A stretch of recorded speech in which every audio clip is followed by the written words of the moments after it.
नमस्कार दोस्तों, ओम नमः शिवाय। स्वागत है आप सभी का इस नए वीडियो में। ओम नमः शिवाय, जय श्री शिवाय नमस्तुभ्यम, हर हर महादेव।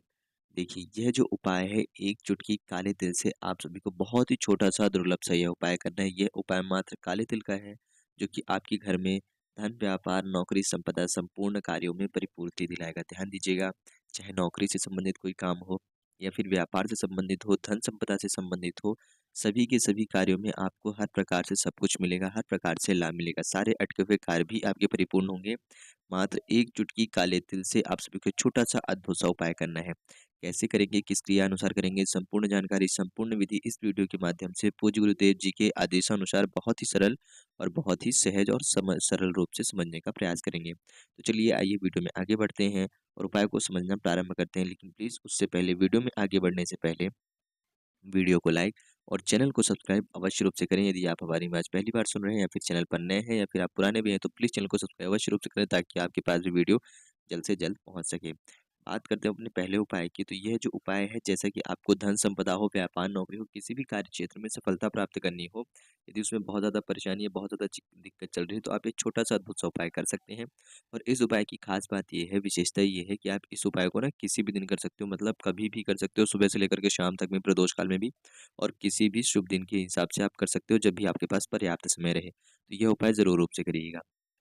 करना क्या होगा, हम सभी को पहले उपाय में ध्यान दीजिएगा। 1 से 2 चुटकी काली तिल लेनी होगी, 1 शमी पत्र लेना होगा और 1 लोटा तांबे के लोटे में शुद्ध जल लेना होगा। ये 3 चीज़ें लेकर के हमें किसी भी नज़दीकी शिव मंदिर में पहुँचना होगा, ठीक है? ये 3 चीज़ें लेकर के हम भगवान शिव जी के मंदिर पहुँच रहे हैं। कौन-कौन सी चीज़ें ले ली हैं? काली तिल ले लिया है 1 से 2 चुटकी, 1 शमी पत्र लिया है और 1 लोटा शुद्ध जल लिया है, तांबे के लोटे में। ये 3 चीज़ें लेकर के आए हैं। अब सबसे पहले हम क्या समर्पित करेंगे? तो हम सबसे पहले इस शमी पत्र को समर्पित करेंगे भगवान शिव जी के शिवलिंग पे। उससे पहले हमें इस शमी पत्र को, ये दोनों चीज़ें ध्यान दीजिएगा, बाहर ही रख रहे हैं, जल के पात्र में मिला नहीं रहे हैं, ठीक है ना? सबसे पहले हम इस शमी पत्र को इस जल के अंदर डुबोएँगे, डुबो करके निकालेंगे और फिर यहाँ पर भगवान शिव जी की शिवलिंग पर हम इस शमी पत्र को समर्पित कर देंगे। ध्यान दीजिएगा, जब हम भगवान शिव जी की शिवलिंग पर इस शमी पत्र को समर्पित कर रहे हैं ना, ते आप यहाँ पर देख सकते हो कि ये जो शमी पत्र समर्पित करा, तब हम सभी को मणिभद्र महादेव जी का नाम लेना है। क्या नाम लेना है? मणिभद्र महादेव जी का नाम लेकर के हम यह शमी पत्र भगवान शिव जी की शिवलिंग पर समर्पित करेंगे, जल में डुबोकर निकालने के बाद। ठीक है? हमने मणिभद्र महादेव जी का नाम लेकर के समर्पित कर दिया। अब हम सभी के पास जो काली तिल है, इस काली तिल को लीजिएगा और इस काली तिल को लेकर के आप भगवान शिव जी की शिवलिंग के ऊपर, जहाँ पर आपने शमी पत्र समर्पित कराया है, इसी शमी पत्र के ऊपर आपको काली तिल समर्पित करना है। और अब आप जब काली तिल समर्पित करोगे, तब आप अपनी इच्छा, मनोकामना, अपनी प्रार्थना याचना कह सकते हो। व्यापार, नौकरी, घर परिवार, सुख शांति, समृद्धि, धन संपदा, ऐश्वर्य, कीर्ति, ठीक है ना? कष्ट, रोग, मुक्ति या फिर किसी भी प्रकार का ग्रह क्लेश जैसी समस्याएँ हों, बुरी आदतें हों, नशे जैसी मुक्ति से, किसी व्यक्ति को नशे से मुक्त कराना, ऐसी कोई भी समस्या है जो कि आप कहना चाहते हैं, तो आप कह देंगे। परंतु जब काली तिल समर्पित करेंगे, उस वक़्त और काली तिल समर्पित करते वक़्त आपको अपनी प्रार्थना याचना कहनी है। महादेव जी का कोई विशेष नाम नहीं लेना है, केवल प्रार्थना याचना कहनी है। जब आप शमी पत्र समर्पित करोगे, केवल तब आपको मणिभद्र महादेव जी का नाम लेना है। और अंत में जैसे ही आपके पास 1 लोटा यह शुद्ध जल बचता है, तो इस 1 लोटे शुद्ध जल को आप भगवान शिव जी की शिवलिंग के पास खड़े होंगे, नॉर्थ डायरेक्शन की ओर, यानी कि उत्तर दिशा की ओर मुख करते हुए, और संपूर्ण 1 लोटे शुद्ध जल से भगवान शिव जी की शिवलिंग का अभिषेक कर देंगे। यदि आप ऐसा करते हैं, किसी भी एक विशेष दिन को चुन करके, यानी कि कभी आप, यानी कि रविवार के दिन कर सकते हैं या फिर और भी किसी अन्य दिनों पर कर सकते हैं। जब भी आपको लगे कि हमारी कोई विशेष इच्छा, मनोकामना है जो इस कार्य से परिपूर्ण होनी चाहिए, या फिर हमें इस कार्य में लाभ होना चाहिए, या फिर हमें इस कार्य में सफलता मिलनी चाहिए, या फिर हमारा ये जो काम है घर गृहस्थी का, ये बन नहीं रहा है, तो ये कार्य बनना चाहिए, तो हम सभी इस उपाय को ज़रूर रूप से कर सकते हैं। किसी भी दिन में जब भी हमको लगे तो कर सकते हैं। यदि किसी एक विशेष बड़े कार्य के लिए कर रहे हैं तो कितनी बार करें, तो कम से कम हम सभी इस उपाय को लगातार 3 दिनों तक तो अवश्य रूप से करेंगे।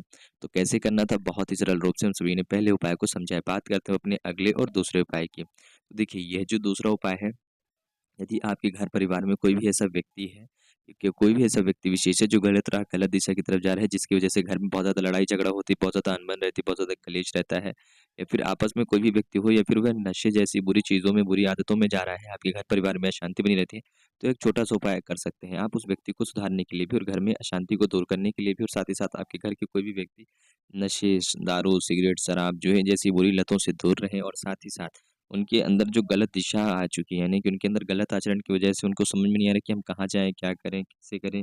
ना वह पढ़ाई-लिखाई कर रहे हैं, ना काम-धाम कर रहे हैं, ना ही वह व्यापार, नौकरी कर रहे हैं, कुछ भी नहीं कर रहे हैं, बस घर में पड़े रहते हैं और साथ ही साथ इस प्रकार से अपना जीवन भी व्यर्थ कर रहे हैं। अपनी आयु भी अपनी उम्र भी व्यर्थ कर रहे हैं और घर में बहुत सारी समस्याएँ भी खड़ी करते हैं क्योंकि वे घर में बुरी चीज़ों और बुरी आदतों के लोगों की संगत में। तो ऐसे में क्या करें? तो हमें आवश्यकता पड़ेगी चंदन की, चाहे तो हम लाल चंदन ले लें, भी ठीक है, पीला पीला चंदन ले लें, रोली ले लें, हम कुछ भी ले सकते हैं चंदन के रूप में, ठीक है? हमें चंदन लेना होगा, इसमें जल में मिला के इसका लेपन तैयार करेंगे और पहुँचेंगे अपने घर के नज़दीकी किसी भी वट वृक्ष अर्थात बरगद पेड़ के समीप। वहाँ पहुँच कर के सबसे पहले क्या करेंगे, हम अपने सीधे हाथ की हथेली में, चाहे पुरुष कर रहे हो चाहे महिलाएं, सीधे हाथ की हथेली में हमें इस लाल चंदन का जो लेपन है वह लगाना है। हम अपने राइट हैंड की 5 उँगलियों में लगाएंगे। कहाँ पर? यहाँ पर देखिएगा। 1, ठीक, 2, दूसरी उँगली में लगाया, तीसरी उँगली में भी लगा लिया हमने अच्छे से, चौथी उँगली में भी हमने अच्छे से लगा लिया और ये 5वीं उँगली में, ठीक। इसी प्रकार जैसे यहाँ पर आपको 5 उँगलियों में लगा हुआ है चंदन दिख रहा है, ऐसे ही आपको अपनी 5 उँगलियों में लगा लेना है, अंगूठे में और चारों उँगलियों में सीधे हाथ की लगा लिया। वट वृक्ष के पास आएँगे, यहाँ पर खड़े होंगे। अब आपको ध्यान देंगे कि वट का जो वृक्ष होता है, बरगद का, बहुत ही बड़ा होता है और इसकी टहनियाँ नीचे तक लटकती रहती हैं। तो आपको कोई पत्ते तोड़ने नहीं हैं, बस कोई से भी 5 अपने नज़दीक के पत्ते चुन लेने हैं। यदि नहीं पा रहे हो आप और वट वृक्ष बहुत ज़्यादा ऊपर है तो कोई बात नहीं, आप इसकी जो यहाँ पर लकड़ियाँ दिख रही हैं ना, जड़, आप इसी में लगा सकते हो। कहाँ?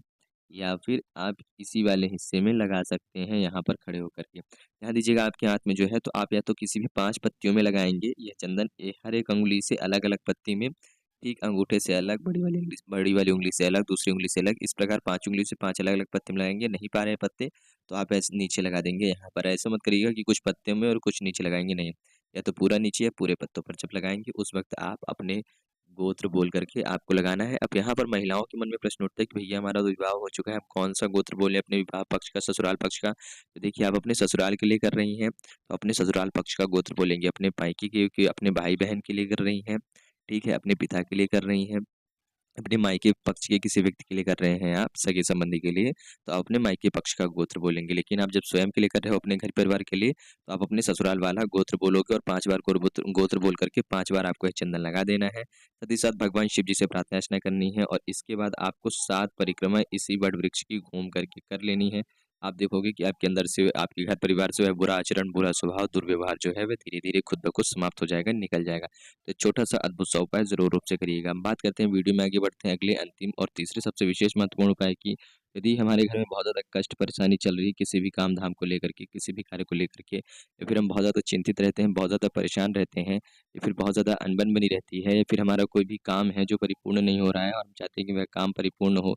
जब भी हम किसी शुभ कार्य को करना की इच्छा रखते हैं, फिर हम जब भी किसी शुभ कार्य को करना प्रारंभ करते हैं, तो हम सभी को एक छोटा-सा उपाय करना चाहिए। क्या करना है? 1 तांबे के लोटे में 2 शुद्ध चावल के दाने, साबुत चावल के दाने खड़े इसी जल के पात्र में मिला लेने हैं। मिला लिए हैं, किसी भी प्रकार के कष्ट को दूर करने के लिए, फिर कोई भी ज़रूरी काम करना चाह रहे हैं तो उसको प्रारंभ करने के लिए। ध्यान दीजिएगा, इस वीडियो में जितने भी उपाय बताए जा रहे हैं, आप किसी भी दिन को कर सकते हो, सोमवार से लेकर के रविवार के दिन तक में, और साथ ही साथ किसी भी समय पे कर सकते हो पूरे दिन में, ठीक है?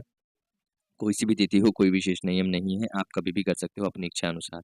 बहुत ही सरल और बहुत ही उत्तम उपाय है, या कि जो कि आपके जीवन में हर प्रकार से लाभ पहुँचाएँगे।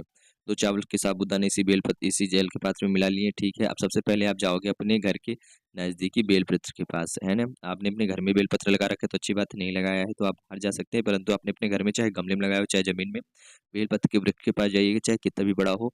आधा लोटा जल आपको इस बेलपत्र के वृक्ष के नीचे समर्पित करना है, भगवान शिव जी का नाम लेते हुए, श्री शिवाय नमस्तुभ्यम का जाप करते हुए, और बचा हुआ शेष आधा लोटा जल, चाहे आपके घर में यदि भगवान शिव जी की शिवलिंग है, आप उनका अभिषेक करते हो तो वहाँ पर, या फिर नहीं है तो मंदिर चले जाएँ, और बचा हुआ शेष जल भगवान शिव जी की शिवलिंग में आप अभिषेक के रूप में यदि आप समर्पित करते हैं, श्री शिवाय नमस्तुभ्यम ओम नमः शिवाय का जाप करते हुए, भगवान शिव जी का नाम लेकर के, आपके जो भी काम है उस काम के लिए अंत में आप प्रार्थना करते हैं, कार्य के लिए प्रार्थना करते हैं और साथ ही साथ कष्ट से मुक्ति के लिए करते हैं। 2 साबुत चावल के दाने, पहले देखिए चावल के दाने इस जल के पात्र में डूब गए हैं, बेलपत्र में समर्पित करा तब नहीं है।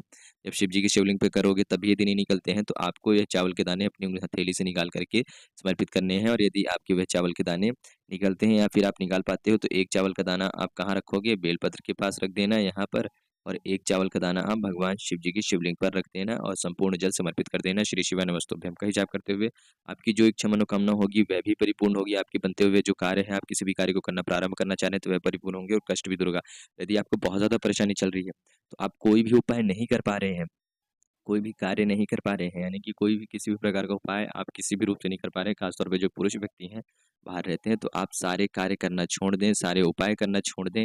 आप केवल और केवल एक ही उपाय करें, जो कि यह उपाय बताया जा रहा है, 2 चावल और 1 लोटा शुद्ध जल वाला। आप देखिए, बहुत ही ध्यान से सुनिएगा, बहुत ही बड़ी बात कहने जा रहा हूँ। पूज्य गुरुदेव जी के आदेशानुसार आप कोई भी हर एक उपाय नहीं कर पा रहे हैं, हर एक प्रकार से विधि पूर्ण नहीं कर पा रहे हैं, और आप चाहते हैं कि हमारे जो काम है, उसमें भगवान शिव जी की कृपा बनी रहे। हमारे जीवन से हर प्रकार से कामों से संबंधित कष्ट जो है, वह जो परेशानियाँ, विपत्ति जो उत्पन्न होती हैं, वह दूर होती रहे और हमारे कार्य जो है सफल होते रहें, हम अपने कार्य क्षेत्र में सफलता प्राप्त करते रहें, भगवान शिव जी की कृपा से। तो आप रोज़ाना है, 1-2 दिन नहीं, आप केवल और केवल रोज़ाना है, ये 2 लोटा 1 लोटा शुद्ध जल, 2 चावल मिश्रित जल समर्पित करना प्रारंभ कर दें। बेलपत्र के पेड़ में करें और भगवान शिव जी को जल समर्पित करें। श्री शिवाय नमस्तुभ्यं करना जाप करके आपके सारे के सारे काम आप देखोगे कि कैसे आपके सारे काम खुद ब खुद बनना प्रारंभ होते हैं और आपकी उसमें से समस्याएँ कैसे मिटती हैं, आप खुद ब खुद देखोगे। जैसे ही आपके उपाय करते-करते 7 दिन से अतिरिक्त होता है, आपको उतना ही ज़्यादा इसके अत्यधिक से अत्यधिक लाभ मिलते हैं।